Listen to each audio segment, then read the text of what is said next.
کیا واقعی قرآن کریم کے مطابق زمین فلیٹ ہے؟ کیا قرآن اور سائنس ایک دوسرے کے خلاف کھڑے ہیں؟ یہ سوال تب اٹھا جب میں ایک ایسے شخص سے ملا جو اپنی پوری زندگی کا بوجھ اٹھائے میرے سامنے بیٹھا تھا۔ ان کا نام تھا احمد۔ عمر 70 سال اور اعتراف، میں نے 60 سال کی عمر میں مذہب چھوڑ دیا کیونکہ قرآن کریم سائنس کے خلاف ہے۔ ان کا سب سے مضبوط وار: قرآن کریم زمین کو فلیٹ کہتا ہے۔ ان کے لہجے میں یقین تھا اور شاید ایک تھکن بھی۔ میں نے 1 گھنٹہ ان کی باتیں سنی، دلائل، سوال، شکوے، اور اس کے ہر سوال کا جواب دیا، لیکن ایک چیز بار بار میرے ذہن میں گونجتی رہی: شاید یہ صرف احمد صاحب کی کہانی نہ ہو، ہزاروں لوگ ایتھیسٹ، اگنوسٹک اسی غلط فہمی میں مبتلا ہو۔ تو آج ہم پردہ اٹھاتے ہیں اس سوال سے جو ایمان اور عقل کے بیچ کچھ لوگوں کے لیے کھڑا ہو گیا ہے۔ آئیے پہلے جانتے ہیں کہ سائنس کیوں کہتی ہے کہ زمین سفیر ہے یا گول ہے۔ چلے وقت کو پیچھے لے جاتے ہیں، صدیوں پہلے کے سمندر کنارے جہاں جہاز روانہ ہوتا ہے، لوگ ساحل پر کھڑے ہو کر دیکھتے ہیں اور ایک عجیب منظر سامنے آتا ہے۔ جب جہاز دور جاتا ہے تو اس کا نچلا حصہ پہلے غائب ہو جاتا ہے، صرف بادبان بچتے ہیں، پھر وہ بھی غائب۔ اگر زمین فلیٹ ہوتی پورا جہاز صرف چھوٹا ہو جاتا مگر پھر بھی مکمل دکھائی دیتا، مگر ایسا نہیں ہوتا۔ یہ تھی پہلی ہلکی سی آہٹ کہ زمین کروڈ ہے، خمدار ہے۔ مسافر جب شمال یا جنوب کی طرف جاتے تو دیکھا کہ آسمان کے ستارے بدل جاتے ہیں، کچھ ستارے غائب ہو جاتے ہیں، کچھ نئے نظر آتے ہیں۔ یہ تب ہی ممکن ہے جب زمین خمدار ہو، کرو ہو، سفیر ہو، بالکل ایسے جیسے کسی بال کے گرد گھوم رہے ہو، نہ کہ کسی سیدھی تختی پر۔ جب ہوائی جہاز طویل سفر کرنے لگے تو ایک اور بات سامنے آئی: اگر آپ مسلسل ایک ہی سمت میں سفر کریں تو بالآخر وہی واپس پہنچ جاتے ہیں۔ یہ صرف ایک راؤنڈ پلانٹ پر ممکن ہے۔ دن اور رات کا نظام بھی یہی بتاتا ہے۔ اگر زمین فلیٹ ہوتی تو سورج کی روشنی ہر جگہ ایک جیسی پڑتی، مگر ایسا نہیں ہے۔ ایک ملک میں سورج نکل رہا ہوتا ہے، دن ہوتا ہے، تو دوسری میں رات۔ یہ روشنی ارتھس روٹیشن کی وجہ سے آہستہ آہستہ دنیا بھر میں پھیلتی ہے، جیسے کسی سپاٹ لائٹ کو آہستہ آہستہ کسی گول چیز پر گھمایا جائے۔ پھر آیا وہ وقت جب انسان نے خلا سے زمین کو پہلی بار دیکھا۔ 1960 میں پہلا ویدر سیٹلائٹ TIROS-1 خلا میں گیا اور پہلی بار زمین کی تصاویر بھیجی۔ آج کے دور میں 8000 سے زیادہ ایکٹیو سیٹلائٹس زمین کے گرد گھوم رہی ہیں۔ یہ روزانہ ریئل ٹائم امیجز لیتے ہیں جن میں زمین کروڈ ہورائزن واضح نظر آتا ہے۔ انٹرنیشنل اسپیس اسٹیشن سے خلاباز روز دیکھتے ہیں ایک نیلی گول دنیا جو خاموشی سے خلا میں گھوم رہی ہے۔ اب ذرا سمجھیے کہ زمین گول کیوں ہے۔ اس کا راز گریوٹی ہے، وہ طاقت جو ہر چیز کو مرکز کی طرف کھینچتی ہے۔ جب کسی چیز کا ماس بڑا ہو جاتا ہے تو گریوٹی اسے سب طرف سے ایک جیسے کھینچ کر ایک بیلنس شیپ بنا دیتی ہے، اور وہ شکل ہمیشہ سفیر کی طرح ہوتی ہے۔ اس لیے ہر پلانٹ، ہر سٹار، ہمارا مون، ہمارا سن اسی شیپ میں ہے۔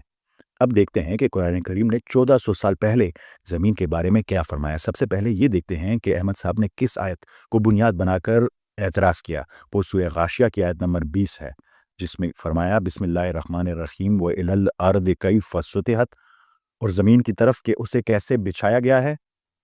اب بظاہر لفظ سطحت، بچھایا گیا، سے ایسے لگتا ہے کہ زمین فلیٹ کہی گئی ہے، مگر حقیقت اس سے کہیں زیادہ گہری ہے۔ اس آیت کو سمجھنے کے لیے ضروری ہے کہ ہم صرف ایک آیت نہیں بلکہ اس کے پورے تناظر، پورے سیاق و سباق کو دیکھیں۔ وہ 4 آیتیں جن میں اللہ تعالیٰ نے ایک ہی سلسلے میں انسان کو غور و فکر کی دعوت دیتے ہیں۔ بسم اللہ الرحمن الرحیم، افلا ینظرون الی الابل کیف خلقت، تو کیا وہ غور نہیں کرتے اونٹ کی طرف کہ اسے کیسے پیدا کیا گیا ہے؟ وَإِلَى السَّمَاءِ كَيْفَ رُفِعَتْ، اور آسمان کی طرف کہ اسے کیسے بلند کیا گیا ہے۔ وَإِلَى الْجِبَالِ كَيْفَ نُصِبَتْ، اور پہاڑوں کی طرف کہ انہیں کیسے گاڑا گیا ہے۔ اور آخر میں وَإِلَى الْأَرْضِ كَيْفَ سُطِحَتْ، اور زمین کی طرف کہ اسے کیسے بچھایا گیا ہے۔ اب ذرا اس منظر کو ذہن میں لائیں۔ ایک شخص صحرائے عرب میں سفر کر رہا ہے، اس کے نیچے زمین پھیلی ہوئی ہے، دائیں بائیں پہاڑ استادہ ہیں، سر کے اوپر آسمان پھیلا ہوا ہے، اور وہ خود اونٹ پر سوار ہے۔ اللہ اسی منظر کی طرف توجہ دلاتے ہیں جیسے کہہ رہے ہوں: ذرا رک کر دیکھو تمہارے آس پاس ہی سب کچھ کس حیرت انگیز ترتیب کے ساتھ بنا ہوا ہے۔ اونٹ، پہاڑ، آسمان، زمین، ہر چیز اپنی جگہ ایک پوری کہانی سناتی ہے۔ اب یہاں ایک اہم نقطہ سمجھنے والا ہے۔ یہ آیت حقیقت کی ظاہری جھلک بیان کرتی ہے، وہ منظر جو انسان کی آنکھ دیکھتی ہے، وہ تجربہ جو وہ خود محسوس کر رہا ہے۔ اسی کو فلسفے کی زبان میں فینومولوجی کہتے ہیں، یعنی چیزوں کو ویسے بیان کرنا جیسے وہ انسانی مشاہدے میں نظر آتی ہیں۔ یہ لفظ خود دو یونانی حصوں سے بنا ہے۔ سب سے پہلے فینومینون، جو ظاہری طور پر دکھائی دے، اور لوگوس یعنی مطالعہ یا فہم، یعنی فینومولوجی کا مطلب ہوا کسی چیز کو اس زاویے سے سمجھنا جیسے وہ انسان کو تجربے میں دکھتی ہے، چاہے اس کے پیچھے کی سائنسی کی ساخت کچھ بھی ہو۔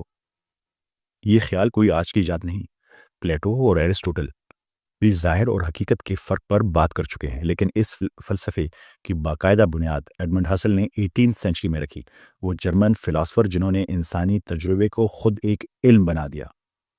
اب واپس آتے ہیں اس آیت کی طرف۔ لفظ سطحت کا مفہوم زمین کو انسان کے لیے پھیلا ہوا، ہموار، قابل رہائش اور قابل استعمال ہے۔ اس کی اپنی نظر جو دیکھ رہی ہے، اس میں کہیں بھی یہ دعویٰ نہیں کہ زمین چپٹی یا فلیٹ ہے۔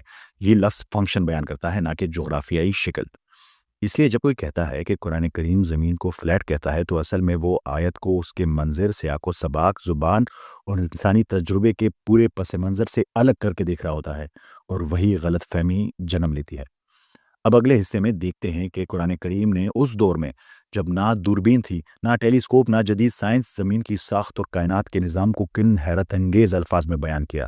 سب سے پہلے سورہ زمر کی آیت نمبر 5، بسم اللہ الرحمن الرحیم، یکور اللیل علی النہار و یکور النہار علی اللیل، وہ رات کو دن پر لپیٹ دیتا ہے اور دن کو رات پر لپیٹ دیتا ہے۔